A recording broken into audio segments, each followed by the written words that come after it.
नमस्कार साथियों, स्वागत है आपका अपने YouTube channel GS hub by DS sir में। तो कैसे हो आप लोग? उम्मीद करता हूँ आप सब अच्छे होंगे। साथी, आज की श्रृंखला में हम देखने वाले हैं एसएससी सीएचएसएल। किसका साथी? जो आपका एसएससी सीएचएसएल का एग्ज़ाम चल रहा है, इसका हम फर्स्ट शिफ्ट का एनालिसिस देखने वाले हैं। जो अभी हाल ही में फर्स्ट शिफ्ट हुई है, इसका क्या देखने वाले हैं साथी? हम लोग एनालिसिस देखने वाले हैं। सभी साथियों से निवेदन है, एक बार से दोस्तों में सेशन को शेयर कर देंगे। क्या करेंगे आप? दोस्तों में सेशन को शेयर कर देंगे ताकि ज़्यादा से ज़्यादा विद्यार्थियों तक इस क्लास को पहुंच सके। ठीक है, आप अपने ग्रुपों में सेशन को शेयर करेंगे। हम देखेंगे आज किस प्रकार से हमसे क्वेश्चन पूछे गए। चलते हैं आज के पहले क्वेश्चन की तरफ। साथी, कुछ इस प्रकार से हमसे क्वेश्चन थे। इन सभी का हम क्या करेंगे? डिटेल से अध्ययन करेंगे और देखेंगे किस प्रकार से क्वेश्चन हमसे आने वाले शिफ्ट में पूछे जाएंगे। इसी के बाद हम आपके लिए सेकंड शिफ्ट का भी एनालिसिस लेके आएंगे। इसलिए आप हमारे चैनल को क्या कर लेंगे? सब्सक्राइब कर लेंगे। जिन भी विद्यार्थियों ने अभी तक चैनल को सब्सक्राइब नहीं किया है, आप सभी से निवेदन है आप चैनल को सब्सक्राइब कर लेंगे। चलते हैं आज के पहले क्वेश्चन की तरफ, देखते हैं हमसे किस प्रकार से क्वेश्चन पूछे जाते हैं। ठीक है साथी, इन क्वेश्चन का हम क्या करने वाले हैं? एनालिसिस करने वाले हैं। सभी एक बार से सेशन को शेयर कर देंगे। आज का पहला क्वेश्चन साथी पूछा गया था हमसे, कह रहा था व्यास सम्मान 2022 से किसे सम्मानित किया गया है। क्या कह रहा है साथी? आपसे कह रहा था व्यास सम्मान 2022 से किसे सम्मानित किया गया है। तो हम देखेंगे हम कि जो व्यास सम्मान था साथी, जो 2022 में व्यास सम्मान दिया गया था, ये 31वें नंबर का था। कौन से नंबर का? इंपॉर्टेंट है, याद रखेंगे। 31वें नंबर का जो व्यास सम्मान था, ये हिंदी के प्रसिद्ध लेखक डॉक्टर असगर बजाहत। कौन साथी?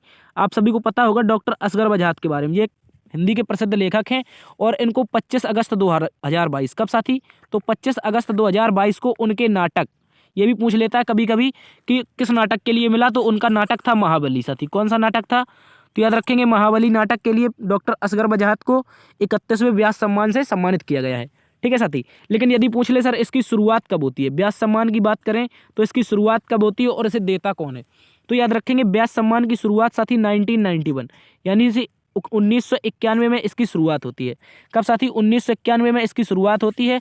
और साथी याद रखेंगे, यह के बिड़ला फाउंडेशन के द्वारा दिया जाता है।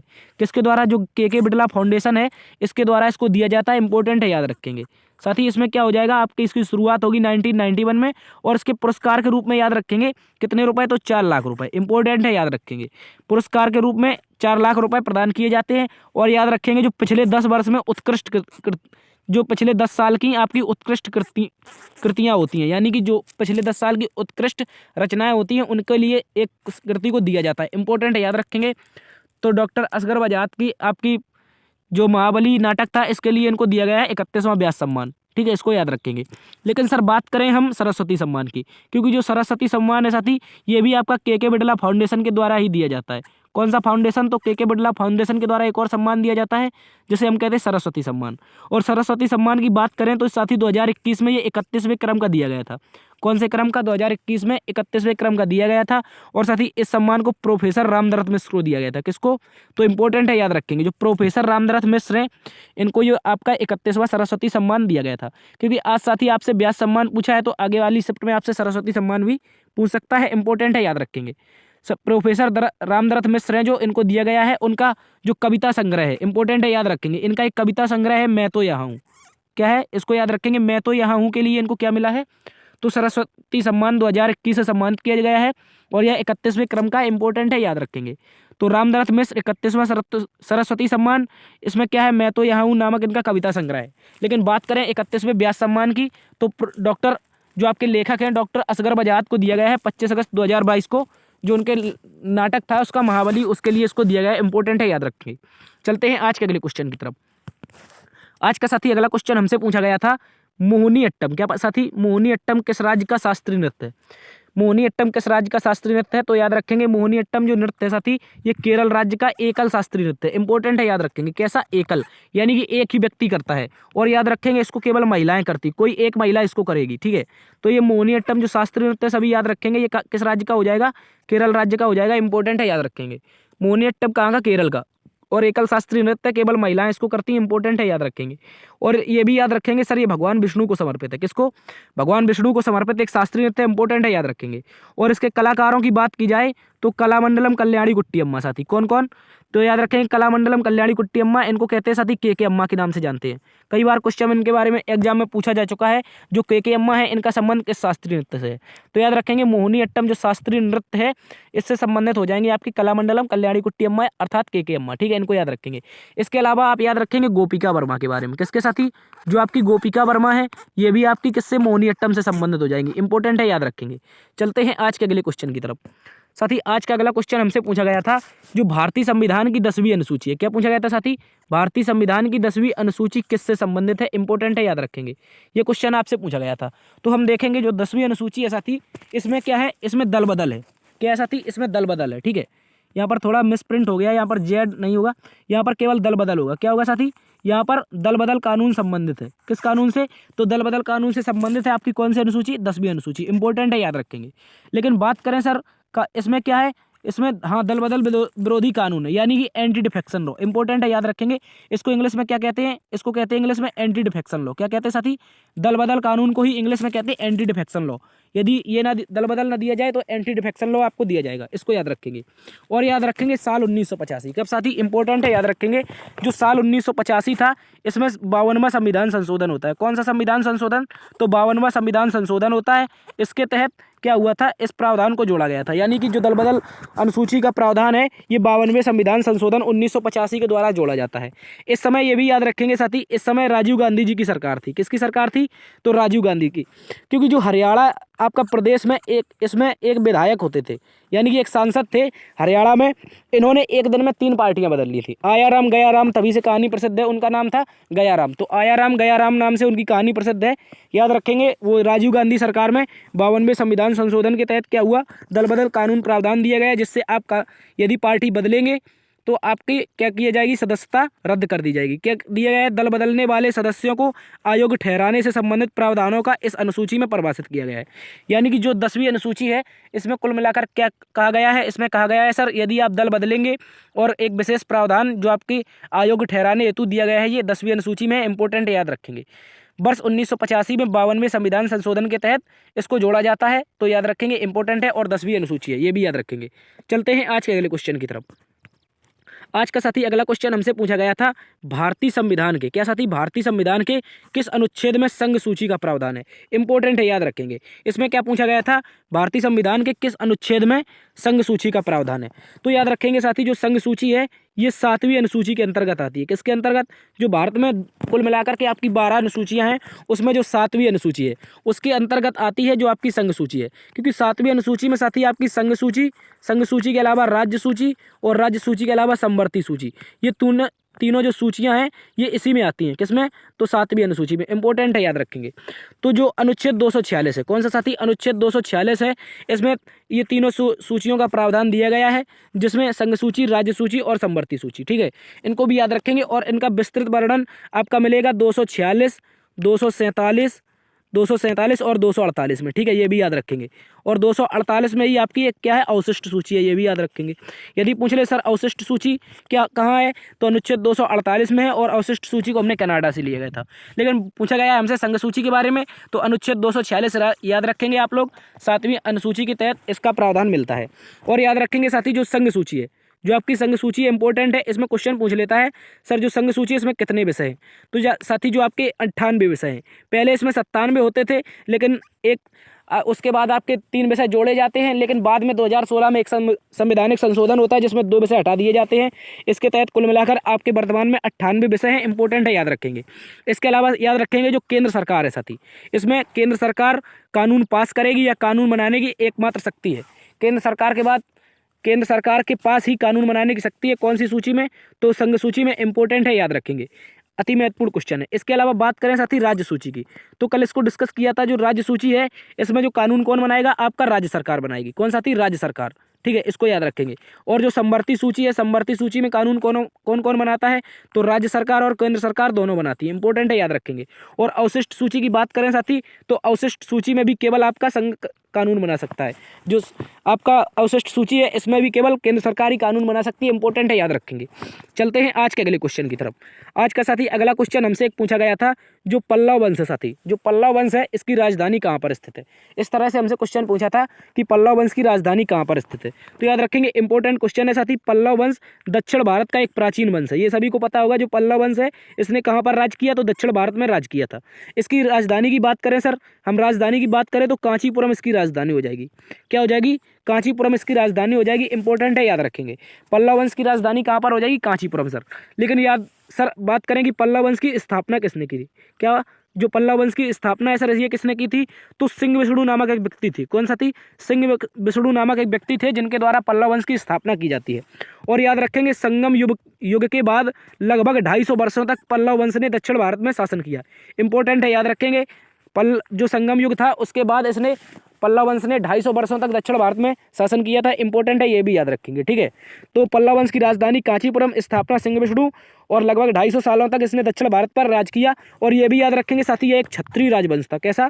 ये एक क्षत्रिय राजवंश था। इंपॉर्टेंट है, याद रखेंगे। चलते हैं आज के अगले क्वेश्चन की तरफ। आज का साथी अगला क्वेश्चन हमसे पूछा गया था, जो आपका 2022 में पाकिस्तान के प्रधानमंत्री कौन बने। इंपॉर्टेंट है, याद रखेंगे। इस तरह से ये पाकिस्तान के प्रधानमंत्री बदलते रहते हैं, क्योंकि अभी तक पाकिस्तान का इतिहास रहा है, पाकिस्तान के किसी भी प्रधानमंत्री ने अपना कार्यकाल पूरा नहीं कर पाया। कोई भी प्रधानमंत्री रहा हो पाकिस्तान में, उसने अपना कार्यकाल कभी भी पूरा नहीं कर पाया। इंपॉर्टेंट है, याद रखेंगे।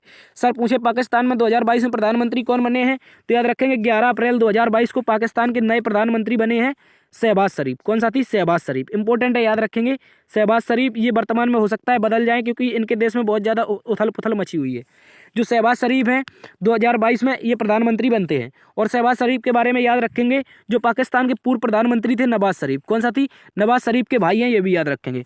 शहबाज शरीफ नवाज शरीफ के भाई हैं, ये भी याद रखेंगे। इंपॉर्टेंट है, पाकिस्तान के नए प्रधानमंत्री बने हैं। पाकिस्तान की बात करें साथी, तो ये 14 अगस्त को अपना आज़ादी दिवस मनाता है, यानी कि स्वतंत्रता दिवस की बात करें तो ये कब मनाता है साथी?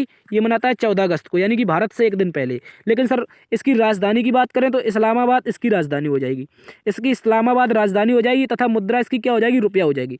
इंपॉर्टेंट है, मुद्रा इसकी रुपया हो जाएगी, इस्लामाबाद राजधानी हो जाएगी। इसको याद रखेंगे। चलते हैं आज के अगले क्वेश्चन की तरफ। साथी आज का अगला क्वेश्चन हमसे पूछा गया था, बेटी बचाओ और बेटी पढ़ाओ योजना किस वर्ष शुरू हुई थी। क्या पूछा गया था? बचाओ और बेटी बचाओ और बेटी पढ़ाओ योजना किस वर्ष शुरू हुई थी। तो सर याद रखेंगे, जो बेटी बचाओ बेटी पढ़ाओ योजना थी, इस योजना की शुरुआत हुई थी 22 जनवरी। कब साथी? 22 जनवरी 2015 को इसकी शुरुआत होती है। इंपॉर्टेंट है, याद रखेंगे। 22 जनवरी 2015 को इसकी शुरुआत हरियाणा राज्य के सोनीपत नामक डिस्ट्रिक्ट में, कहाँ पर? माफी चाहेंगे, पानीपत नामक जो डिस्ट्रिक्ट है हरियाणा में पड़ता है, इसमें यहाँ पर इसकी शुरुआत होती है 22 जनवरी 2015 को। यदि पूछे सर इस योजना की शुरुआत किसने की, तो भारत के प्रधानमंत्री हैं जो नरेंद्र मोदी। कौन सा थी? जो नरेंद्र मोदी जी हैं, इनके द्वारा इस योजना की शुरुआत होती है 22 जनवरी 2015 को। साथी यदि पूछ ले इसका मुख्य उद्देश्य क्या था, क्या पूछे साथी? आपसे पूछे इसका उद्देश्य क्या था, तो याद रखेंगे इस योजना का मुख्य उद्देश्य था बालिकाओं के अस्तित्व, यानी कि कहने का मतलब है जो बच्चियां होती थी इनकी भ्रूण हत्या कर दी जाती थी। पहले बच्चियों की भ्रूण हत्या कर दी जाती थी, तो इसलिए इस योजना का उद्देश्य था बालिकाओं के अस्तित्व को बचाना तथा उनकी सुरक्षा करना तथा उनको एक सुनिश्चित शिक्षा प्रदान करना, यानी कि सभी बच्चियों को एक अच्छी सी शिक्षा प्रदान करने के लिए और उनकी सुरक्षा तथा उनके अस्तित्व को बचाने के लिए इसकी शुरुआत की गई थी। इंपॉर्टेंट है, याद रखेंगे। 22 जनवरी 2015 को हरियाणा के पानीपत से इसकी शुरुआत होती है, याद रखेंगे। चलते हैं आज के अगले क्वेश्चन की तरफ। साथी आज का अगला क्वेश्चन हमसे पूछा गया था, पांचवा जो खेलो इंडिया यूथ गेम्स है, कौन सा थी? जो 5वें खेलो इंडिया यूथ गेम्स है, हरियाणा ने इसमें कितने मेडल जीते हैं। इंपॉर्टेंट है, याद रखेंगे। क्या पूछा गया था? या तो साथी खेलो इंडिया यूथ गेम्स पूछा गया होगा, या आपसे पूछा गया 36वें राष्ट्रीय खेल। तो याद बात करें हरियाणा में इसने कितने पदक जीते थे, तो हरियाणा ने 5वें खेलो इंडिया यूथ गेम्स में, किसमें? तो साथी 5वें खेलो इंडिया यूथ गेम्स में हरियाणा के द्वारा कुल 41 गोल्ड, कितने? 41 गोल्ड, 32 रजत तथा 55 कांस्य सहित कुल 128 मेडल जीते थे। कितने साथी? तो इंपॉर्टेंट है, याद रखेंगे। यहीं पर पूछा गया था कितने मेडल जीते थे, तो याद रखेंगे 41 गोल्ड, 32 रजत तथा 55 कांस्य के सहित इन्होंने कुल कितने 128 मेडल जीते थे। इंपॉर्टेंट है, याद रखेंगे। और सर बात करें कौन से स्थान पर रहा था, तो 5वें खेलो इंडिया यूथ गेम्स में या चौथे स्थान पर रहा था। कौन? माफी चाहेंगे, दूसरे स्थान पर साथी। कौन से स्थान पर? जो हरियाणा था ये आपका दूसरे स्थान पर रहा था। इंपॉर्टेंट है, याद रखेंगे। लेकिन इसके अलावा सर बात करें कि पहले स्थान पर सर कौन रहा, तो याद रखेंगे प्रथम स्थान पर इसमें महाराष्ट्र को मिला था। कौन? महाराष्ट्र को मिला था। इसने 56 गोल्ड, देखो यहाँ पर हिंदी हो गया, यानी कि 56 गोल्ड। कितने साथी? 56 गोल्ड और 55 ब्रॉन्ज। कितने? माफ़ी चाहेंगे 55 रजत और 50 ब्रॉन्ज। कितने? 50 ब्रॉन्ज जीते थे। इंपॉर्टेंट है, याद रखेंगे। 56 गोल्ड और जो आपके 55 रजत तथा 50 ब्रॉन्ज के साथ कुल 161 पदक जीते थे। केवल आपको याद रखना है कि जो आपका माफ़ी चाहेंगे जो आपका महाराष्ट्र था, काफ़ी कन्फ्यूजन है, महाराष्ट्र जो था उसने 161 पदक जीतने के साथ प्रथम स्थान प्राप्त किया था। इंपॉर्टेंट है, याद रखेंगे। ठीक है, इसको अच्छे से याद रख लेंगे। लेकिन सर बात करें तीसरे स्थान पर कौन रहा, तो जो इसकी मेज़बानी कर रहा था, कौन साथी? मध्य प्रदेश इसकी मेज़बानी कर रहा था। मध्य प्रदेश ने कुल 39 गोल्ड, 27 ब्रॉन्ज और आपके कितने, तो याद रखेंगे 30 रजत, यानी कि 39 गोल्ड, 30 रजत तथा 27 ब्रॉन्ज के साथ कुल 96 पदक जीते थे। कितने साथी? इंपॉर्टेंट है, याद रखेंगे। 96 पदक जीतता है आपका कौन? मध्य प्रदेश। इसको अच्छे से याद रख लेंगे। ठीक है, चलते हैं आज के अगले क्वेश्चन की तरफ। साथी आज का अगला क्वेश्चन पूछा गया था हमसे उत्तर भारत का, क्या साथी? उत्तर भारत का एकमात्र शास्त्रीय नृत्य कौन सा है? इंपॉर्टेंट है, याद रखेंगे। ये क्वेश्चन आपसे पूछा गया था। क्या पूछा गया था सर? उत्तर भारत का एकमात्र शास्त्रीय नृत्य कौन सा है? तो याद रखेंगे उत्तर भारत का एकमात्र शास्त्रीय नृत्य आप याद रखेंगे कथक है। कौन सा साथी? कथक है। कथक की बात करें तो इसकी शुरुआत साथी उत्तर प्रदेश में होती है। कहाँ पर? उत्तर प्रदेश के लखनऊ घराने में इसकी शुरुआत होती है। लेकिन बात करें सर कथक, तो कथक का अर्थ क्या होता है सर? कथक का अर्थ होता है एक कहानी, जिसमें एक कलाकार जो होता है इसमें एक कहानी अपने मौखिक रूप में कहानी कहते कहते हुए डांस करता है, यानी कि डांस के माध्यम से अपनी कहानी को दर्शाता है। इसको क्या कहते हैं? कथक कहते हैं। और कथक के बारे में सर हम बात करें तो इसके प्रमुख जो नर्तक हैं, यहाँ पर मृतक नहीं होगा, प्रमुख जो इसके नर्तक हैं, नर्तकों की बात करें तो पंडित बिरजू महाराज, सीताराम देवी तथा बैजनाथ प्रसाद और लच्छू महाराज, दमयंती जोशी तथा सितारा देवी आदि इसकी प्रमुख क्या हो जाएंगी? आपके कलाकार हो जाएंगे। प्रमुख नर्तकों की बात करें, बिरजू महाराज, सीताराम देवी, बैजनाथ, लच्छू महाराज, दमयंती जोशी तथा सितारा देवी आदि इसके प्रमुख कलाकार हैं। इंपॉर्टेंट है, याद रखेंगे। तो चलते हैं आज के अगले क्वेश्चन की तरफ। साथी आज का अगला क्वेश्चन हमसे पूछा गया था जो जबलपुर है। साथी क्या पूछा गया था? जबलपुर किस नदी के किनारे स्थित है? इस तरह से एक ज्योग्राफी क्वेश्चन आया था। तो याद रखेंगे जबलपुर जो विंध्याचल पर्वत श्रृंखला की पवित्र नदी है। साथी जो विंध्याचल पर्वत श्रृंखला की एक पवित्र नदी है जिसका नाम है नर्मदा। क्या साथी? नर्मदा। नर्मदा नदी के किनारे स्थित कौन सा हो जाएगा? आपका जबलपुर शहर स्थित हो जाएगा। जबलपुर शहर की बात करें तो ये कहाँ पर पड़ता है? साथी ये एमपी में पड़ता है, यानी कि मध्य प्रदेश में पड़ता है। और याद रखेंगे जो नर्मदा नदी है ये मध्य प्रदेश के अमरकंटक नामक पहाड़ी से निकलती है। कहाँ से? जो नर्मदा नदी है, इसको अच्छे से याद रख लेंगे। नर्मदा नदी आपकी अमरकंटक नामक पहाड़ी से निकलती है। इंपॉर्टेंट है, याद रखेंगे। और ये भी याद रखेंगे जो नर्मदा नदी है ये पश्चिम की ओर बहती है। कहाँ की ओर? तो याद रखेंगे पश्चिम की ओर बहती है और अरब सागर में गिरती है। कहाँ पर साथी? तो याद रखेंगे नर्मदा नदी अरब सागर में गिरती है, पश्चिम की ओर बहती है। और अरब सागर में गिरने से पहले यह मुहाना या फिर एस्चुरी का निर्माण करती है। किसका साथी? इंपॉर्टेंट है, याद रखेंगे। मुहाना या फिर एस्चुरी का निर्माण करती है। और जो साथी आपकी नदियाँ आपकी बंगाल की खाड़ी में गिरती हैं। कहाँ पर? बंगाल की खाड़ी में जो नदियाँ गिरती हैं वो डेल्टा बनाती हैं। क्या साथी? वो डेल्टा बनाती हैं। और जो आपकी अरब सागर में गिरती हैं वो क्या बनाती हैं? एस्चुरी या मुहाना बनाती है। इंपॉर्टेंट है, याद रखेंगे। चलते हैं आज के अगले क्वेश्चन की तरफ। तो ये थी साथी आज की क्लास। उम्मीद करता हूँ आज की फर्स्ट शिफ्ट का एनालिसिस आपको पसंद आया होगा। यदि पसंद आया है तो लाइक कीजिए, दोस्तों में ज़्यादा से ज़्यादा सेशन को शेयर कीजिए। यदि चैनल पर नए हैं तो सब्सक्राइब कीजिए। देखते रहिए जीएस बाय डीएस सर। मिलते हैं अगले एनालिसिस में सेकंड शिफ्ट के। तब तक के लिए अपना ख्याल रखना। जय हिंद।